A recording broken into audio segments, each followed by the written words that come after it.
श्री कृष्ण कहते हैं, अगर तुम्हें किसी ने दुखी किया है तो बुरा मत मानना। लोग उसी पेड़ पर पत्थर मारते हैं जिस पेड़ पर ज्यादा मीठे फल होते हैं।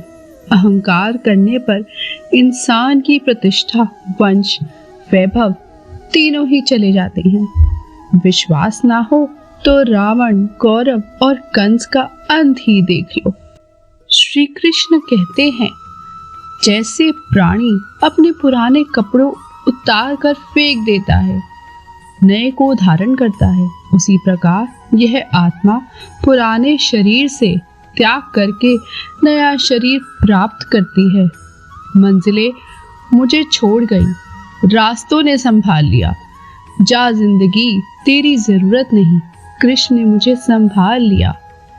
जब हम स्वयं जीवन के शिल्पकार हैं तो चलो हम अपनी मुश्किलों को हराते हैं, जीवन में मुस्कुराते हैं। कुदरत के फैसले पर कभी शक मत करना।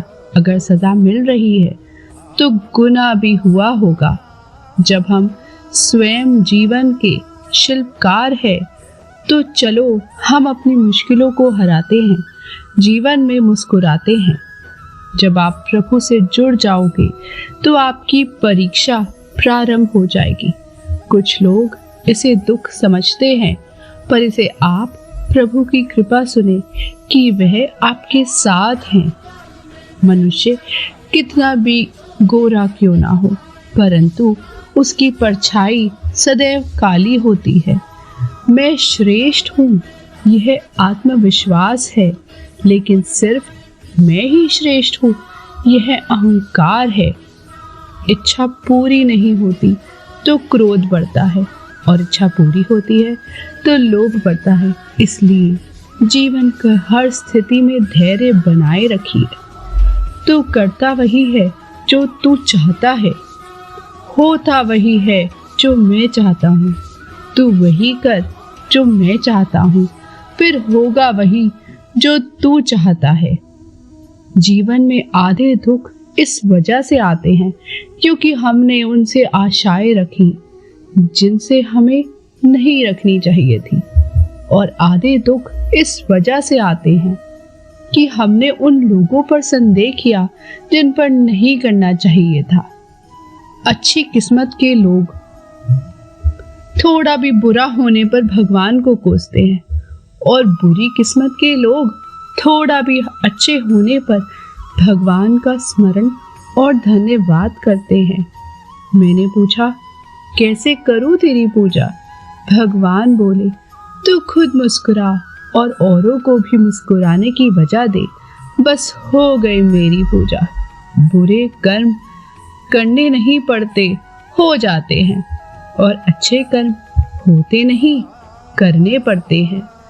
जो दूसरों की तकलीफों को समझते हैं, जिनमें दया है, दिल से अच्छे हैं, उन्हें दोबारा जन्म लेना नहीं पड़ता।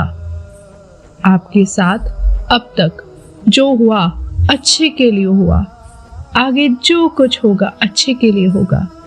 जो हो रहा है वो भी अच्छे के लिए हो रहा है। इसलिए हमेशा वर्तमान में जियो, भविष्य की चिंता मत करो।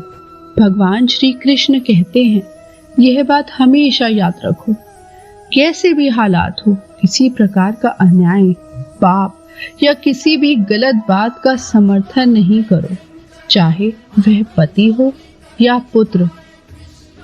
कृष्ण कहते हैं, अहंकार मत कर, किसी को कुछ भी देकर। क्या पता तू दे रहा है या पिछले जन्म का कर्जा चुका रहा है। अपने काम पर अपना दिल लगाओ, लेकिन उसके परिणाम पर नहीं। सभी प्रकार के हथियारों के बीच समय परम है, क्योंकि समय सब कुछ मारता है। खुशी मन की एक स्थिति है जिसका बाहरी दुनिया से कोई लेना देना नहीं है। जिस तरह से आप मुझ पर अधिकार प्राप्त कर सकते हैं, वह केवल प्रेम के माध्यम से है, और वहां मैं खुशी से आपके अधीन हो जाऊंगा। तुम बेकार की चिंता क्यों करते हो? तुम किससे डरते हो? कौन तुम्हें मार सकता है? आत्मा ना तो पैदा होती है और ना ही मरती है। भगवान श्री कृष्ण कहते हैं, धीरज, कोमलता, मौन, आत्म संयम और पवित्रता ये मन के अनुशासन है। जब कोई व्यक्ति दूसरों की खुशियां और दुखों की प्रतिक्रिया देता है जैसे कि वह उसका अपना था, तो उसने उच्चतम आध्यात्मिक संग प्राप्ति किया है। भगवान श्री कृष्ण कहते हैं, अपने अनिवार्य कर्तव्य का पालन करें, क्योंकि क्रिया वास्तव में निष्क्रियता से बेहतर है। क्रोध से भ्रम पैदा होता है, भ्रम से बुद्धि व्यर्थ होती है। जब बुद्धि व्यर्थ होती है तब तर्क नष्ट हो जाता है, तब तर्क नष्ट हो जाता है, तब व्यक्ति का पतन हो जाता है। ज्ञानी व्यक्ति ज्ञान और कर्म को एक रूप से देखता है, वही सही मायने में देखता है। जो व्यक्ति मन को नियंत्रण नहीं करते, उनके लिए वह शत्रु के समान कार्य करता है।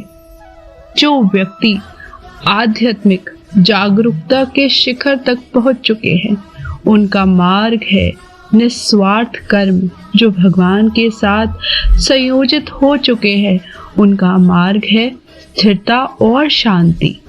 यद्यपि मैं इस ग्रंथ का रचयिता हूँ, लेकिन सभी को यह ज्ञात होना चाहिए कि मैं कुछ नहीं करता और मैं अनंत हूँ। भगवान श्री कृष्ण कहते हैं, जब वे अपने कार्य में आनंद खोज लेते हैं, तब वे पूर्णता प्राप्त करते हैं। वह जो सभी इच्छाएं त्याग देते हैं और मैं और मेरा की लालसा और भावना से मुक्त हो जाता है, उसे शांति प्राप्त होती है। जो इस लोक में अपने काम की सफलता की कामना रखते हैं, वे देवताओं का पूजन करें। भगवान श्री कृष्ण कहते हैं, मैं ऊष्मा देता हूँ, मैं वर्षा करता हूँ और रोकता भी हूँ। मैं अमर्त्य भी हूँ और मृत्यु भी। बुरे कर्म करने वाले सबसे नीच व्यक्ति जो राक्षसी प्रवृत्तियों से जुड़े हुए हैं और इनकी बुद्धि माया ने हर ली है, वो मेरा पूजा या मुझे पाने का प्रयास नहीं करते।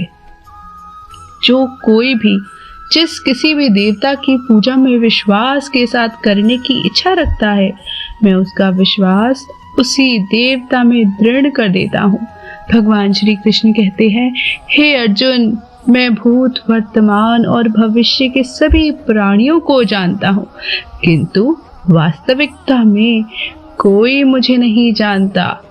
स्वर्ग प्राप्त करने और वहाँ कई वर्षों तक वास करने के पश्चात एक असफल योगी का पुनः एक पवित्र और समृद्ध कुटुंब में जन्म होता है। केवल मन ही किसी का मित्र और शत्रु होता है। मैं सभी प्राणियों के हृदय में विद्यमान हूँ। ऐसा कुछ भी नहीं, चेतन या अचेतन, जो मेरे बिना अस्तित्व में रह सकता हो।